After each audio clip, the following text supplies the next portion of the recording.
Hi అండి, నమస్తే. Welcome to రీడ్ విదేశు. నిన్నటి భాగంలో మహాకాళేశ్వర జ్యోతిర్లింగం అలాగే ఓంకారేశ్వర జ్యోతిర్లింగం గురించి చదువుకుందామండి. ఇవాళ కేదారేశ్వర జ్యోతిర్లింగ ఆవిర్భావ గాథ చదువుకుందామండి. కేదారేశ్వర జ్యోతిర్లింగ ఆవిర్భావ గాథ. ఒకప్పుడు నరనారాయణులు బదరికాశ్రమంలో పార్థివలింగాన్ని స్థాపించి శంకరుని గూర్చి అనేక కష్టనష్టాల గూర్చి తీవ్రమైన తపస్సును బహుకాలం చేయగా ఆయన ప్రత్యక్షమై వారి కోర్కెలపై కేదారమందు కేదారేశ్వర నామంతో జ్యోతిర్లింగ రూపంలో స్థిరంగా ఉండిపోయాడు. బహు మహిమాన్వితమైన క్షేత్రం అది. సకల దేవతా సమూహం ఆయనను నిత్యం సేవిస్తూ ఉంటారు. ఆయనను సేవించిన మానవులకు ఏ దుఃఖమూ ఉండదు. పాండవులు ఆయన దర్శనానికి వెళ్ళినప్పుడు శివుడు వారి భక్తిని పరీక్షింపగోరి మహిష రూపంలో ప్రత్యక్షమై పారిపోతూ ఉంటే వారు ఆయన తోకను పట్టుకొని పలుమార్లు ప్రార్థించారు. అప్పుడు ఆయన శిరోభాగం నేపాల్లో ఉండి అదే రూపంలో స్థిరపడింది. పాండవులు ఆయనను పూజించి ముందుకు సాగారు. కేదారంలో శివుని సందర్శించి ఆయన రూపంలో ఉన్న కంకణాన్ని దానం చేసిన భక్తుడు శివునకు మిక్కిలి ప్రీతిపాత్రుడవుతాడు. ఆయన సర్వేశ్వరుడే అయిన భరతఖండానికి విశేషించి ప్రభువు. భరతఖండం ఆయన రూపంలోనే అంటే లింగ రూపంలోనే ఉంటుంది. ఇది పవిత్ర గాథ. భీమేశ్వర జ్యోతిర్లింగ ఆవిర్భావ గాథ.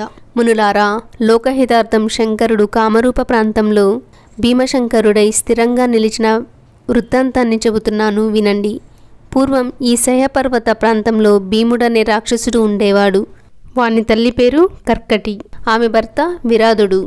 విరాధుని శ్రీరామచంద్రుడు సంహరించగా కర్కటి తన తల్లిదండ్రులైన పుష్కసి కర్కటుల వద్దనే ఉంటూ వచ్చింది. ఒక రోజున కుంభకర్ణుడు అరణ్య సంచారం చేస్తూ ఆ ప్రాంతానికి వచ్చి కర్కటితో స్నేహం చేసి కొంతకాలం ఉన్నాడు.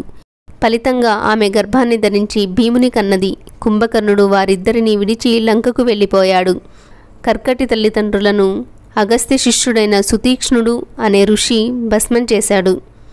ఈ పరిస్థితిలో కర్కటి కొడుకుతో కూడి రోజులు వెళ్ళబుచ్చుకుంటూ ఉండగా ఒక రోజున భీమాసురుడు తల్లిని, అమ్మా, నా తండ్రి ఎవరు, ఎక్కడున్నాడు, నా జన్మ వృత్తాంతం ఏంటి చెప్పవలసిందని అడిగాడు. ఆమె అంతా వివరంగా చెప్పింది. తల్లి నోట రావణ కుంభకర్ణులు శ్రీరాముని చేతిలో హతులయ్యారని విన్న భీముడు అందరూ రాక్షసుల వలె విష్ణువు మీద ద్వేషాన్ని పూని పగను సాధింపనించి బ్రహ్మను గూర్చి 10,000 సంవత్సరాలు తపస్సు చేసి వరాలను పొంది దేవతలను, ఋషులను, సాధువులను, సజ్జనులను బాధించడం మొదలుపెట్టాడు.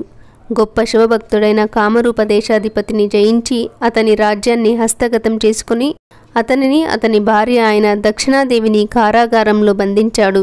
వారు చేసేదేమీ లేక కారాగారంలోనే మట్టితో లింగాన్ని చేసి ప్రాణప్రతిష్ఠ జరిపి మానసిక పూజ మొదలుపెట్టారు. ఇంద్రాది దేవతలు కూడా విధిమాధవులను ముందుంచుకొని శంకరుని వద్దకేగి భీమాసురుని సంహరించి లోకాలను రక్షించమని వేడుకొన్నారు. శంకరుడు వారికి అభయాన్నిచ్చి పంపించి తన భక్తులైన కామరూపదేశ రాజదంపతులను రక్షించడం కొరకు అక్కడ ప్రత్యక్షమయ్యాడు. ఇంతలో తనను మట్టుపెట్టడానికి కామరూపరాజు ఏదో తాంత్రిక ప్రక్రియ నడుపుతున్నాడని విని భీమాసురుడు ఆయనను సంహరించడానికి అక్కడికి వచ్చి ముందుగా పార్థివలింగాన్ని కత్తితో నరకడానికి సిద్ధపడేసరికి శంకరుడు ప్రత్యక్షమై భీమాసురుని, వాని సైన్యాన్ని తన క్రోధాగ్ని జ్వాలలచే దహించాడు. వనమంతా రాక్షసుల భస్మరాశులచే నిండిపోయింది. అక్కడ అనేక సిద్ధులను ఇచ్చే ఓషధులు పుట్టాయి. ఆ భస్మకు అనేక మహిమలున్నాయి. ఆ భస్మను ధరిస్తే భూత ప్రేత పిశాచాదుల బాధ ఉండదు. ఎలాంటి రోగాలైనా నయమవుతాయి. ఇప్పటికీ ఆ ప్రాంత ప్రజలు శివాగ్ని సంపర్కజనితమైన వనౌషధులను, భస్మను ఉపయోగించుకొని అనేక ప్రయోజనాలను పొందుతున్నారు. నారదాది మునులు, ఇతర ఋషులు, దేవతలు ప్రార్థింపగా శంకరుడు జ్యోతిర్లింగ రూపంలో అక్కడే స్థిరంగా నెలకొని ఉన్నాడు. ఇది భీమేశ్వర జ్యోతిర్లింగ ఆవిర్భావ గాథ. పరమ పవిత్రమైనది. కాశీ విశ్వేశ్వర జ్యోతిర్లింగ కాశీక్షేత్ర ఆవిర్భావ చరిత్ర. మునులారా, మీకిప్పుడు కాశీ విశ్వేశ్వర జ్యోతిర్లింగ ప్రభావాన్ని, కాశీక్షేత్ర మహాత్యాన్ని గుర్చి సంగ్రహంగా చెబుతున్నాను, వినండి.